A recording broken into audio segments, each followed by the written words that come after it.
Hello student, कैसे हैं आप सब। आई थिंक आप अच्छे होंगे। तो डियर, आप अब स्टार्ट कर रहे हैं केमिस्ट्री का नेक्स्ट पार्ट 12th क्लास के लिए। ठीक है, देखिए अभी तक अपने टाइप्स कर लिया है। सबसे पहले अपने सॉलिड के बारे में पढ़ा था। सॉलिड के बाद फिर अपने उसके क्लासिफिकेशन किए थे, क्रिस्टलाइन और अमरफस, उसके बारे में अपन कर चुके हैं। फिर अपने क्लासिफिकेशन किया था किसका, क्रिस्टलाइन सॉलिड का। 4 टाइप बताए थे मैंने आपको। पहला कौन सा था, मॉलिक्यूलर सॉलिड, आयनिक सॉलिड, कोवेलेंट सॉलिड और मेटेलिक सॉलिड। ठीक है, तो उससे आगे कंटिन्यू करते हैं अपन। ठीक है, ये अपना जो टॉपिक है नेक्स्ट वाला, ये बहुत इंपॉर्टेंट है बच्चों। यहाँ से आपका एक क्वेश्चन आता ही आता है, सिर्फ इतने में से एक नंबर का क्वेश्चन आ जाता है। ठीक है, एमसीक्यू में आपका यूं पूछ लेंगे भाई क्यूबिक के लिए अब एक्सियल एंगल बताओ या एक्सियल लेंथ बताओ या एग्जांपल बताओ। ठीक है, तो ऐसा क्वेश्चन आ जाता है। एग्जांपल से बहुत मुश्किल आता है, लेकिन फिर भी अपने को एग्जांपल याद रखना है। ज्यादातर इनसे आता है, एक्सियल लेंथ से और एक्सियल एंगल से। अभी तक जो लास्ट ईयर क्वेश्चन आ रहे हैं वो इन्हीं से रिलेटेड है।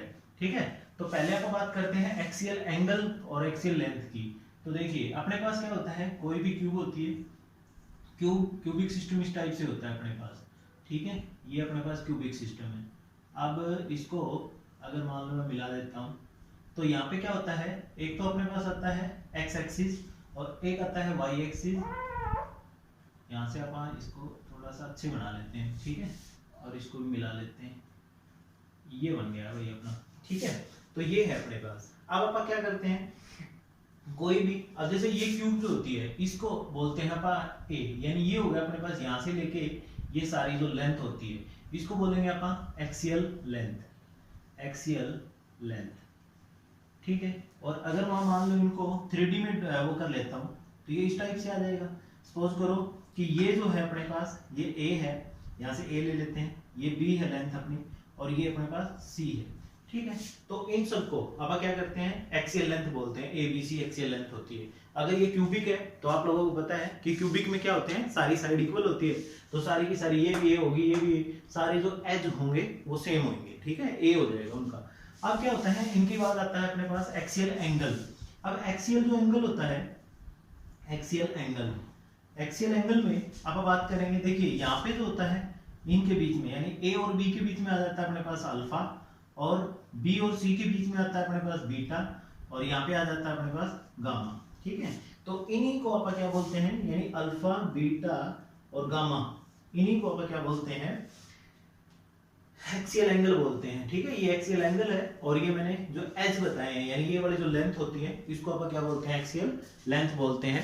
ठीक है, तो अब आप इसके बाद आगे डिस्कस करते हैं कि अपन कैसे कैसे याद रखना है। देखिए मैं थोड़ा सा आपको ट्रिक बता रहा हूँ कि इसको याद कैसे करना है। ठीक है, तो थोड़ा सा ध्यान देंगे और इसको समझेंगे कि भी कैसे करना कैसे है। ठीक है, ज्यादा रटने की भी जरूरत नहीं है, बस थोड़ा सा समझिए। देखो अब मैंने क्या लिखा, सबसे पहले क्यूबिक लिखा, इसको याद रखो आप सी से। ये सी है, और ये है आपके पास टी, और ये है आपके पास ओ, और ये है आपके पास आर, और फिर यहां से लेंगे आप एच एम, और ये हो गया आपके पास टी। ठीक है, यानी सी टी ओ आर, क्या बोलेंगे, C T O R H M T. बोलो, याद हुआ, C T O R H M T. C T O 2-3 बार बोलोगे तो याद हो जाएगा। अब सी टी ओ, सी का मतलब क्या होगा, क्यूबिक, टी का मतलब टेट्राहेड्रल, ओ का मतलब ऑर्थोरोम्बिक, ये इसका दूसरा नाम होता है रोम्बिक। दोनों याद रखने आपने। आर का मतलब होता है रोम्बोहेड्रल या फिर ट्राइगोनल।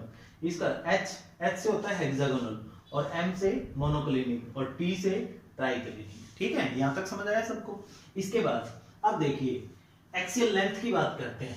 पहले 3 को उठा लो, ये वाली length, A equal to B equal to C, तीनों इक्वल। अगले में 2 इक्वल, थर्ड इक्वल नहीं है, अगले में तीनों नॉट इक्वल। ठीक है, एक्सियल लेंथ ऐसे हो जाएगा। एंगल की बात करते हैं पहले 3 की। Alpha equal to beta equal to gamma 90, alpha equal to beta equal to gamma equal to 90, alpha equal to beta equal to gamma equal to 90, यानी तीनों एंगल 90 होंगे। सीधी सी बात है ये।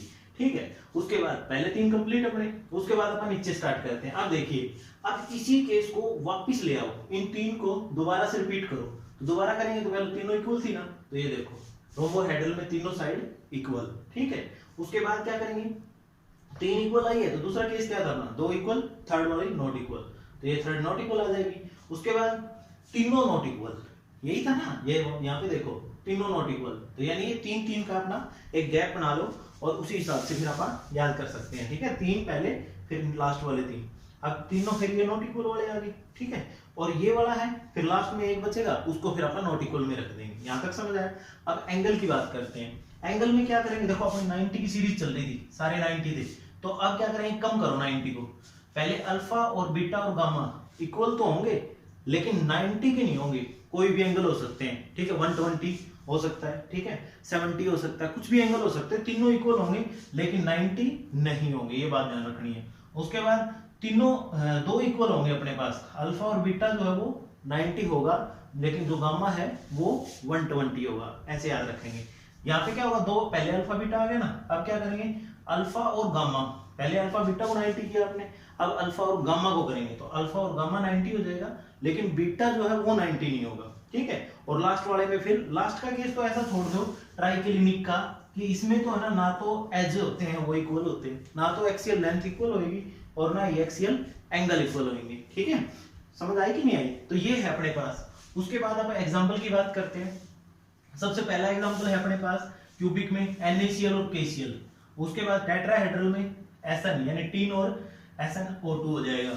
उसके बाद आता है अपने पास ऑर्थोरोम्बिक में KNO3, पोटेशियम नाइट्रेट और पोटेशियम सल्फेट। उसके बाद रोम्बोहेड्रल में आ जाएगा आपके पास आर्सेनिक और बिस्मथ। उसके बाद हेक्सागोनल में आ जाएगा आपके पास मैग्नीशियम और जिंक। उसके बाद मोनोक्लिनिक में आ जाएगा आपके पास सोडियम सल्फेट 10H2O के साथ। उसके बाद ट्राइक्लिनिक में आ जाएगा K2Cr2O7, और K2Cr2O7 को बोलते हैं अपन केरोसिन ऑयल। ठीक है, मिट्टी का तेल जो आप लोग यूज करते हो घरों में। ठीक है, तो ये है, बहुत इंपॉर्टेंट है, मोस्ट इंपॉर्टेंट।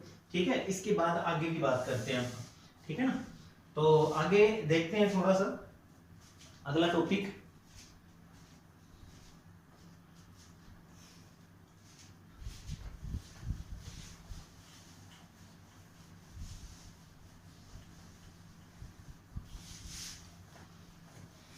देखिए मोस्ट इंपॉर्टेंट ये है, पढ़ तो आप बुक से भी लोगे, लेकिन उसको थोड़ा सा ट्रिकी समझना, क्योंकि ये जो चीज होती है ये बच्चों के ध्यान नहीं रहती है। तो बेटा थोड़ा सा अगर ध्यान से पढ़ोगे ना, तो अपना 1 नंबर कहीं से भी आ जाए। देखो एक एक नंबर की वैल्यू होती है, आपको पता है कि आपका पेपर जो है 60 नंबर का आएगा, तो उस हिसाब से अगर आप देखें, परसेंटेज मायने रखती है बेटा। ठीक है, आज का जो कंपटीशन का टाइम है, तो इसलिए मैं ये कह रहा हूँ। ठीक है, अब आप बात करते हैं क्रिस्टल लेटिस की। क्रिस्टल लेटिस क्या होता है और यूनिट सेल क्या होता है, यूनिट सेल क्या होता है। ठीक है, ये दो बात करेंगे आप यहाँ पे, क्रिस्टल लेटिस और यूनिट सेल। अब देखिए मैंने क्या किया, एक क्यूब बनाया है यहाँ पे इस टाइप से।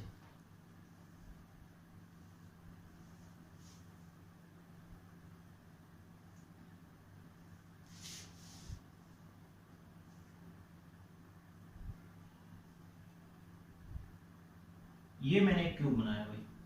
ठीक है, अब इस क्यूब के अंदर देखिए, अगर मान लो आप इस क्यूब को बार बार रिपीट करके, बार बार क्या करते हैं, रिपीट करके, और यहाँ पे सीक्वेंस में लगा दे। मान लो मैंने ऐसे ऐसे सीक्वेंस में इसको लगा दिया रिपीट कर करके। ठीक है, यानी यहाँ पे एक ऐसे लगा देंगे आप। ठीक है, समझ रहे हो मेरी बात, इस टाइप से लगा देंगे, और फिर इस टाइप से लगा देंगे, और इस टाइप से, ये ऐसे ऐसे लगाते जाएंगे। मान लो आप एक सीक्वेंस बना देंगे, ये बना दिया, इसी टाइप से फिर आगे जोड़ देंगे इसको, इस टाइप से ये जोड़ दिया अपने। ठीक है, यहाँ पे इस टाइप से बना दिया, मान लो सपोज करो कि ये अपने पास मिल गया। ठीक है, आपने क्या किया, एक 3 डायमेंशनल, अब ये क्या है अपने पास, एक 3D डायमेंशनल, यानी 3 डायमेंशनल में 3 डायमेंशनल क्या होता है बेटा, यहाँ पे क्या होता है कि एक्स एक्सिस की भी बात करते हैं आप, यहाँ पे वाई एक्सिस की बात करते हैं, और जेड एक्सिस की भी बात करते हैं। ठीक है, अगर 2D की बात करें तो सिर्फ एक्स और वाई स्पेस की बात करेंगे, यानी एक्स और वाई डायरेक्शन की बात करेंगे। और अगर आप 1 डायमेंशन की बात करेंगे तो सिर्फ एक पेज, जैसे ये सरफेस है, ये क्या है, 1D है। ठीक है, अगर इस रूम की बात करें तो ये मान लो ये पूरा, इसमें क्या दिखता है, 3D, सारी एक्स एक्सिस भी दिखती है, वाई एक्सिस भी दिखती है, और जेड एक्सिस भी दिखती है, तो ये 3D हो गया। ठीक है, कोई और एग्जांपल ले लें जिसमें मान लो 2 एक्सिस दिखे। अगर आप इस दीवार को देखें तो अगर ये साइड और ये साइड देखें तो एक्स एक्सिस, वाई एक्सिस और एक्स एक्सिस, इस टाइप से अपन इसको सोल्व करते हैं। ठीक है, तो अब जब आप 3 डायमेंशनल को बार बार रिपीट करके एक कंप्लीट एंटायर स्ट्रक्चर बना लेते हैं, तो इस स्ट्रक्चर को ही हम क्या बोलते हैं, लेटिस बोलते हैं भाई। क्या बोलते हैं, लेटिस बोलते हैं, या फिर क्रिस्टल लेटिस बोलते हैं। समझ आ गई मेरी बात, ठीक है।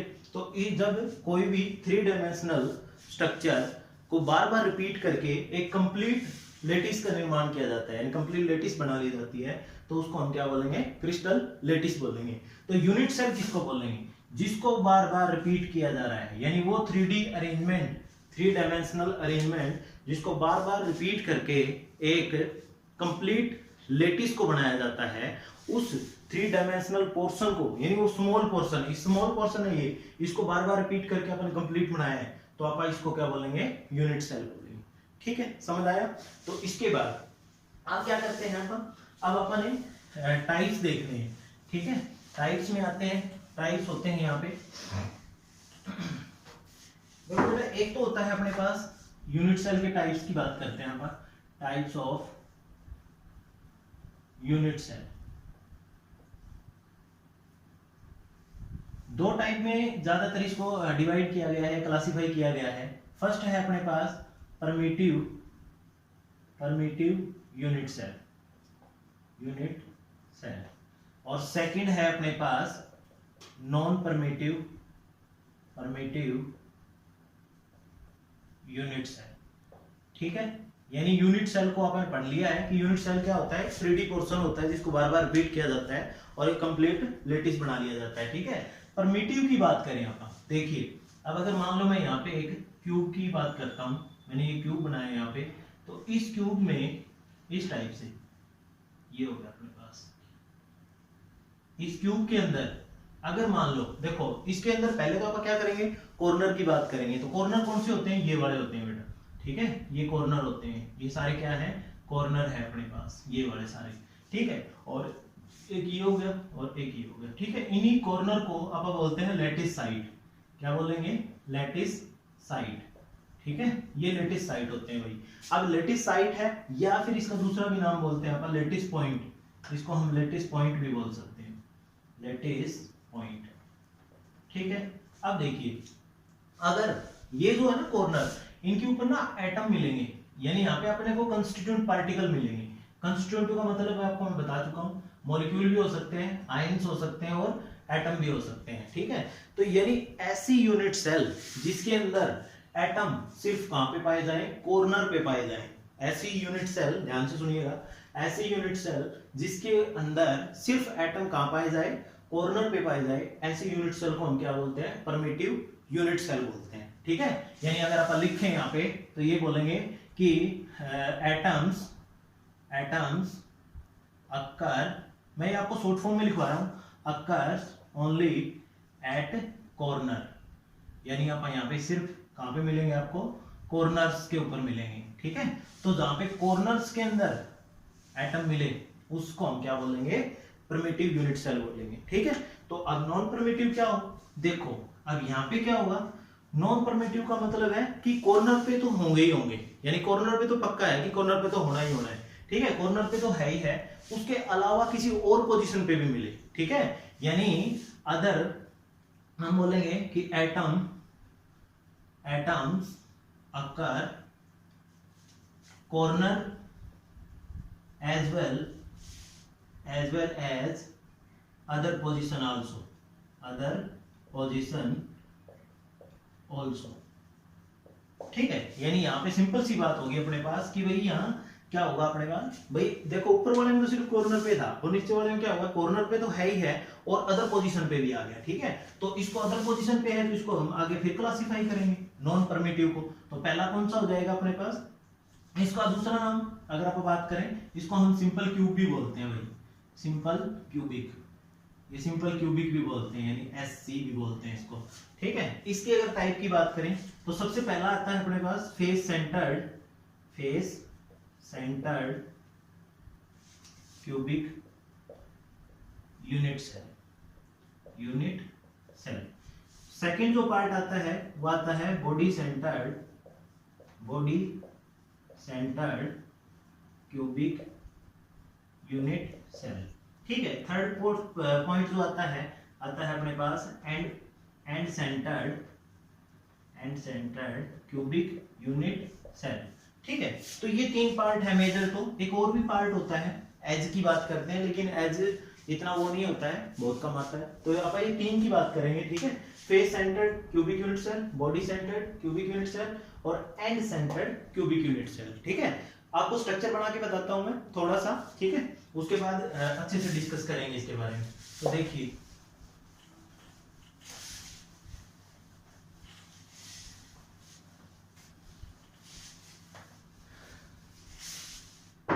सबसे पहले बात करते हैं आपका फेस सेंटर्ड क्यूबिक की।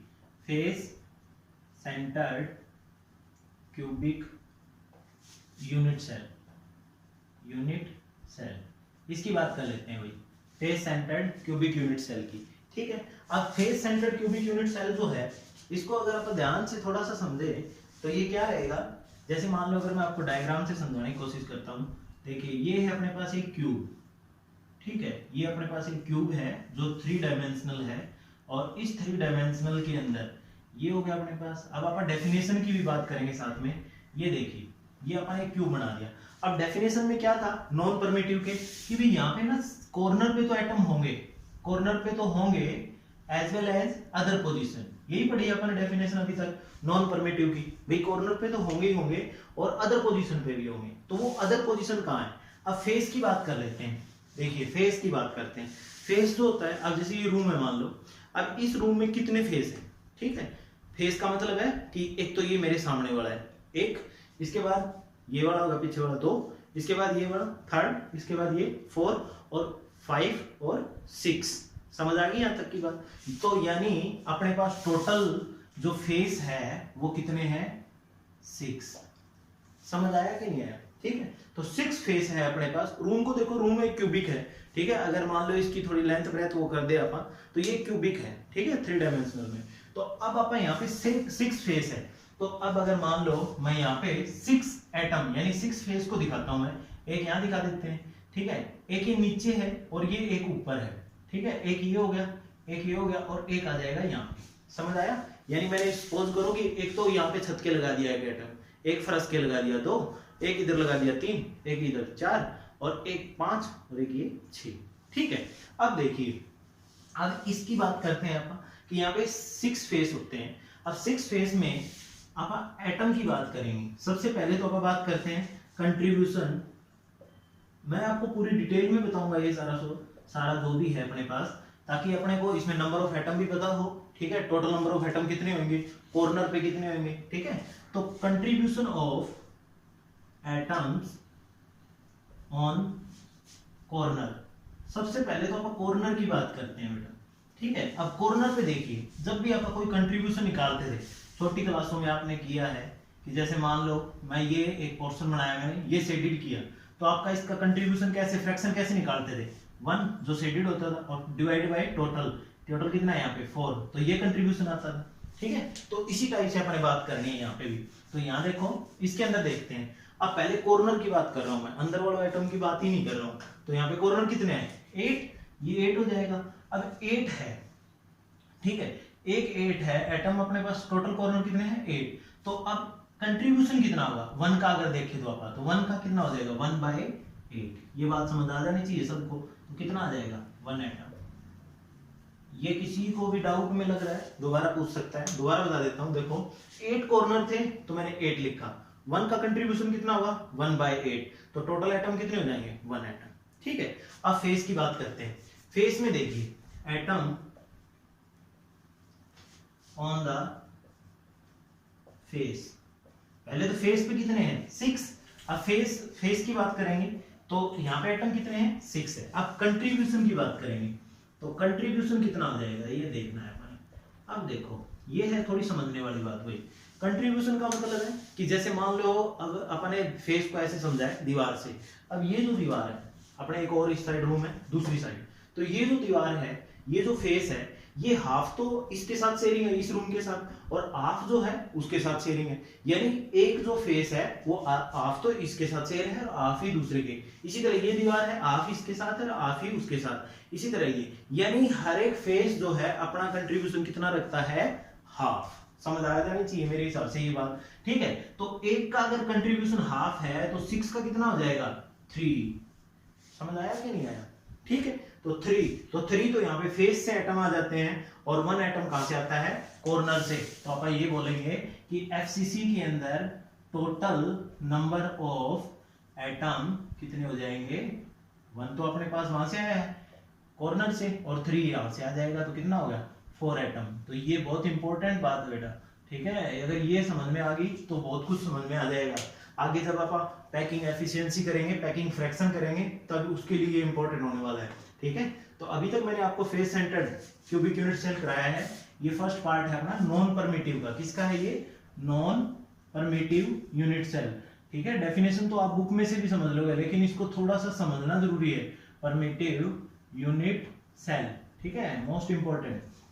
उसके बाद नेक्स्ट आएगा बॉडी सेंटर्ड यूनिट सेल, वो अपन नेक्स्ट लेक्चर में करेंगे। लेकिन ये वाला है जो फेस सेंटर्ड यूनिट सेल, इसमें कंट्रीब्यूशन ये वाला जो स्टेप है ना अपन हर में करना है, क्योंकि इसमें क्या होंगे, कॉर्नर पे तो एटम आएंगे ही आएंगे, तो ये तो अपना स्टेप लिखना ही लिखना है। उसके बाद ये चेंज हो जाएगा, ये चेंज होएगा और फिर टोटल में हो जाएगा चेंज, ठीक है। क्योंकि 1 एटम कॉर्नर पे तो सभी में है, अपन डेफिनेशन से ही पढ़ा है कि कॉर्नर्स पे तो एटम पाए ही नहीं जाएंगे और बाकी अदर पोजीशन पे, तो अदर पोजीशन वाला चेंज होएगा, कॉर्नर वाला जो है वो फिक्स रहेगा, ठीक है, ठीक है।